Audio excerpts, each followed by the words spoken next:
Kalau boleh, hari ni makan, semalam dah kurus. Okey, so Kalau ada saya ambil. Nantikan semuanya dalam Senang Faham minggu ini.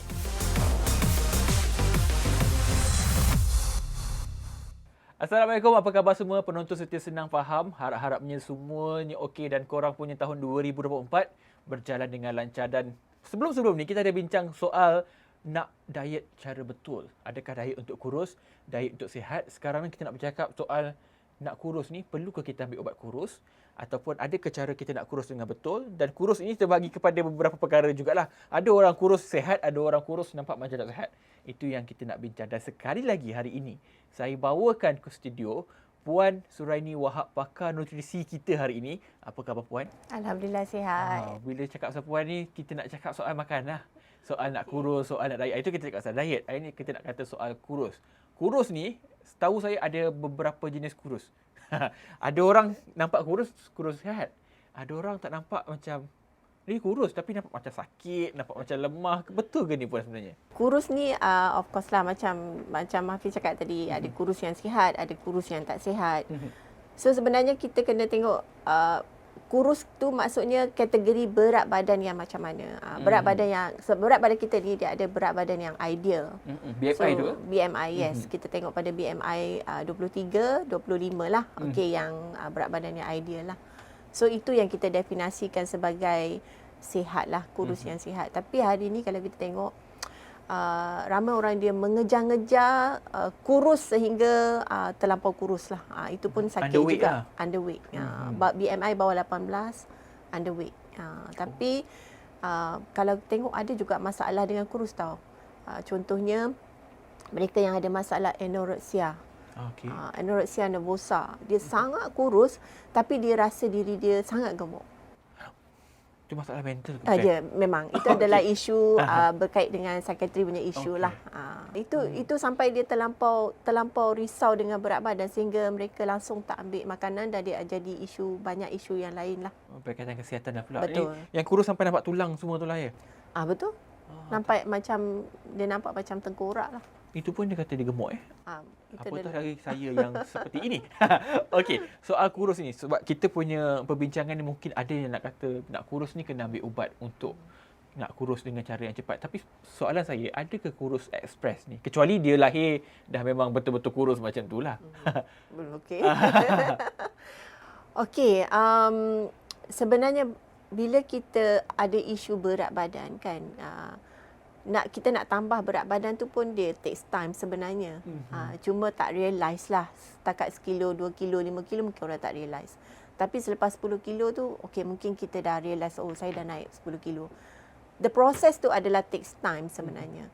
Jadi yang kita nak, badan kita ni kita ada lemak, kita ada muscles, kita ada darah, kita ada air semua kan. So macam mana cara kita nak turunkan dengan cepat? So itu isu dia. So kalau kita fikir secara tak logiknya lah, macam mana boleh turun dengan cepat sangat? So mungkin ada satu perubahan secara mendadak yang berlaku dan itu adalah cara yang tidak sihat lah. Okey, kita ada BMI, Body Mass Index ataupun berat yang ideal tadi. Apa jadi kalau kita termasuk dalam kategori underweight dan terlebih daripada kategori yang selamat tu?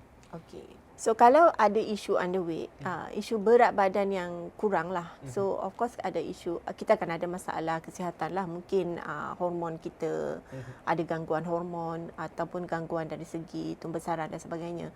So dan masalah itu lebih teruk kalau berlaku di kalangan kanak-kanak lah. Alright. So and then bagi mereka yang ada BMI lebih daripada yang sepatutnya, isu yang paling ketara adalah masalah kesihatan. Mungkin ada masalah kencing manis, mungkin ada masalah darah tinggi, lemak berlebihan dalam badan dan sebagainya. So kedua-dua tu adalah satu berat badan yang kita tak nak lah. So kita fokus kepada BMI yang normal. So di antara 25 lah, 25 ke bawah. Alright, 18 ke 25 tu adalah lebih baik. Tapi negara kita memang negara obesiti. in what sense yang ada data macam tu? Okey, memang kalau ikut kajian memang sebenarnya kita ada kajian. Kita ada National Health Mobility Survey which is every year kita ada buat kajian tinjauan kesihatan lah. So based on kajian kita dapatilah yang data 2019 memang satu daripada dua rakyat Malaysia ada masalah berat badan, sama ada berlebihan berat badan ataupun obesity. So which is BMI adalah lebih daripada 25 ke atas di kalangan dewasa lah. So itu yang data yang kita ada lah. Okey. So sekarang kita kembali kepada soal ubat kurus tadi. Situasi ataupun keadaan macam mana perlu seseorang itu ambil ubat kurus ataupun tak payah pun sebenarnya? Okey, kenapa kalau kita tengok hari ini kan ubat kurus tu macam macam senang dapat dan laris betul laris. So sebab pertama adalah kita nak cepat tau. Nak express. Nak express. Kita nak kalau boleh hari ni makan semalam dah kurus. Okey, so kalau ada saya ambil. So memang all the time kita nak result yang cepat. So kebanyakan daripada modus operandi untuk produk-produk ni adalah dia menggunakan isu yang contoh macam tak perlu bersenam, tak perlu kawal makanan kan. So ambil je boleh kurus 10 kilo dalam masa 10 hari. So benda-benda macam ni dia sangat membuatkan orang teruja untuk nak mencubalah. Okey. Kalau isu perlu ataupun tidak, saya ada dua jawapan. Okey, ya dan tidak. Okey. Alright. Kita mula tidak dulu. Okey, kita tidak. So pertama sekali, kalau kita memang bergantung kepada ubat untuk kurus tu lah, alright. Sebab kalau tengok dekat pasaran dia ada a lots of kategori tau. Ada macam-macam kategori untuk ubat kurus ataupun produk untuk kurus lah.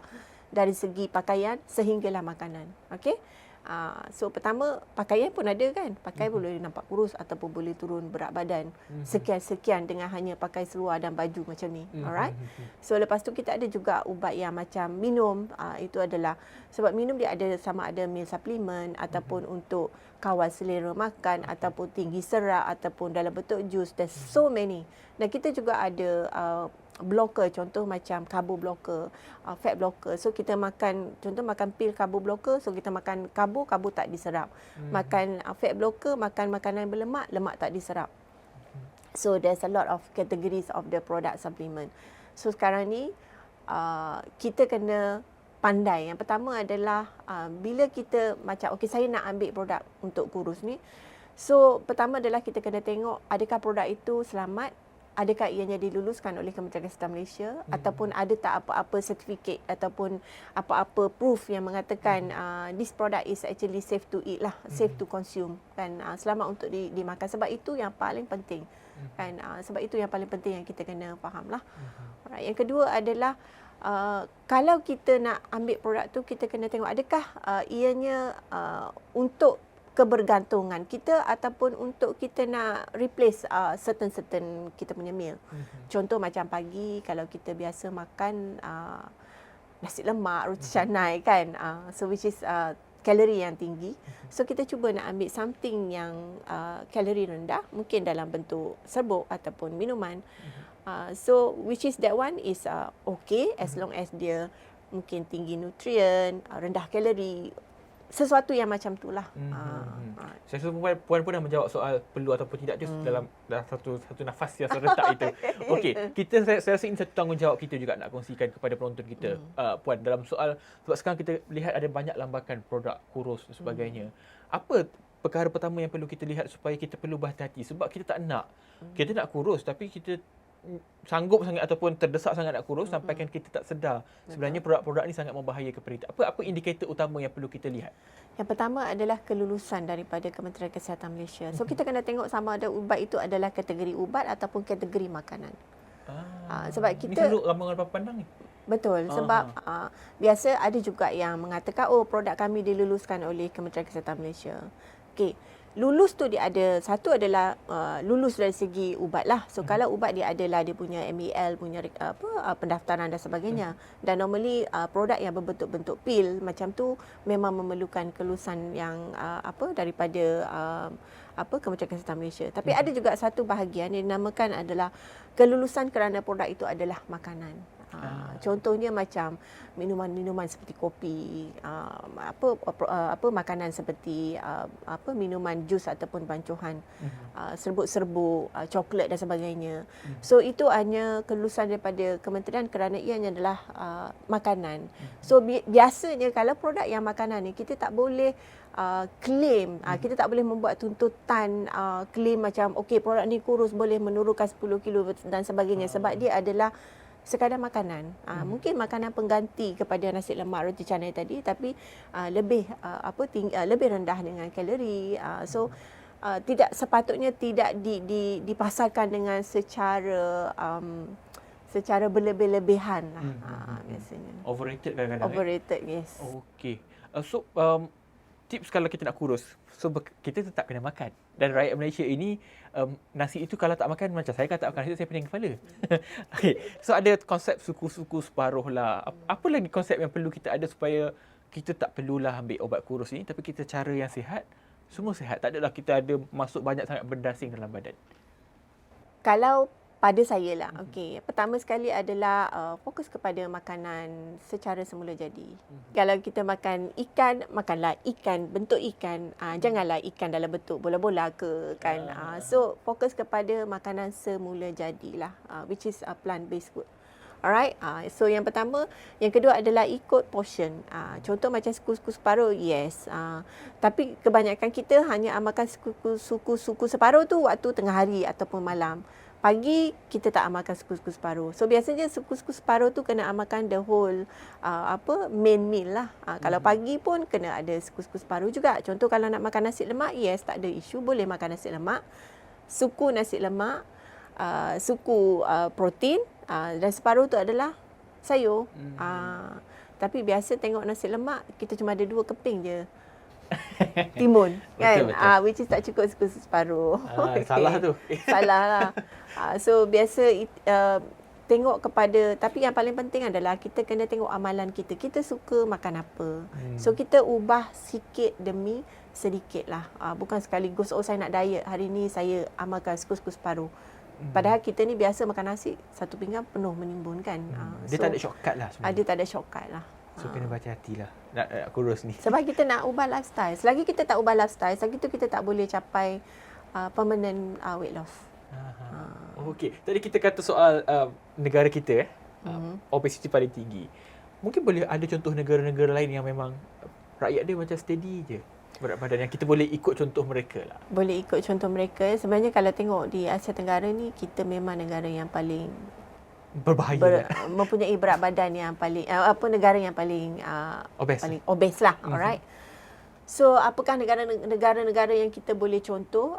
So sebenarnya kalau kita tengok dekat dunia ni ada 5 blue zone lah kita panggil. So which is blue zone tu adalah 5 tempat di dunia yang rakyatnya paling sihat dan mempunyai umur yang paling panjang. I mean ada 100 tahun ke atas tu paling ramai lah. Okey. So boleh je Google Blue Zone tu dekat mana. Salah satunya adalah di Sardinia, Itali, di Loma Linda, California, di Okinawa, Jepun. So saya sebenarnya dah lama lah study pasal Blue Zone ni. So apa yang especially di Okinawa, Jepun, apa yang mereka amalkan adalah mereka mengamalkan konsep yang dipanggil 80% kenyang. So mereka sebenarnya semacam kita, Rasulullah pernah cakapkan makan berhenti sebelum kenyang. So mereka mengamalkan konsep tu di mana mereka makan 80% sahaja kenyang. So mereka tak makan sehingga betul-betul kenyang sampai tak boleh bernafas lah. Right? So pertama itulah. Yang kedua adalah mereka banyak mengambil plant based ataupun makanan daripada tumbuh-tumbuhan lah. Baik. Saya harap semua faham dengan topik kita, nak kurus ni perlu ataupun tidak. Saya rasa Puan dah jawab dengan cukup jelas. Perlu ataupun tidak, ada 2 jawapan. Jadi pandai-pandailah kita fikir supaya anda faham dengan topik kita minggu ini. Terima kasih sekali lagi Puan atas waktu yang diberikan kepada anda. Terima kasih kepada penonton. Make it short, make it sweet, senang faham. Jumpa lagi minggu depan. Bye-bye.